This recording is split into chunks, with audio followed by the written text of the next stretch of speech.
பொதுவாவே அந்த கிரக அமைப்புகள வச்சு தான் இந்த வருடத்துல பிறந்தவங்களுடைய வாழ்க்கை தரம்ங்கிறது இப்படி இருக்கும்.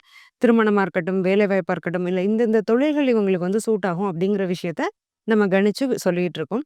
ஸோ அந்த வகையில பார்த்தீங்கன்னா 4 ராஜ கிரகங்கள். குரு, ராகு, கேது, சனி. இந்த 4 கிரகங்களுமே சிறப்பா அமைஞ்சிருக்கு இந்த 92ல. குரு சிம்மத்துல உட்கார்ந்திருக்கிறாரு. குருவுக்கு அது ஒரு அதிநட்பு வீடு. சூரியனோட வீடு. குருவுக்கு ரொம்ப பிடிச்ச ஒரு கிரகம் யாருன்னா சூரியன். அப்ப குருவுடைய பிளேஸ்மெண்ட் சூப்பரா இருக்கு. ராகு உட்கார்ந்திருக்கிறது தனுசுல. இந்த ராகுவுக்கு கூடுதல் சிறப்பு என்னன்னா, இங்க ராகு கோதண்ட ராகு. அந்த குருவுமே இந்த ராகுவ பார்க்குறாரு. அப்போ ராகு அதிசுபத்துவமா இருக்கிறாரு. பயங்கர ஸ்ட்ராங்கா ரொம்ப ஒளித்தன்மையோட இருக்கிறாரு. கேதுவும் மிதுனம். மிதுனம்ங்கிற இடமே ராகு, கேதுகளுக்கு கொஞ்சம் சூட்டபிளான ஒரு இடம் தான். சனி எங்க உட்கார்ந்திருக்கிறாருன்னா, மகரத்துல உட்கார்ந்திருக்கிறாரு. கும்பத்துல உள்ள சனி கூட கொஞ்சம் சேட்டை பண்ணுவாரு. மகரத்துல உள்ள சனி வந்து ஒரு நீதிமான்னே சொல்லிடலாம். ஜஸ்டிஸ் பிளானட்ன்னே சொல்லிடலாம். அப்ப சனியுடைய பிளானட்டரி பொசிஷனும் ரொம்ப நல்லா இருக்கு. இதுல கூடுதல் சிறப்பு என்னன்னா, இந்த 4 கிரகங்களுமே இந்த வருட ஆரம்பத்துல இந்த 4 இடத்துல உட்கார்ந்திருக்குன்னு சொல்றோம். இந்த 4 இடத்துல உட்கார்ந்திருக்க இந்த 4 கிரகங்களுக்குமே மற்ற கிரகத்தோட கலப்போ, இணைவோ இல்ல.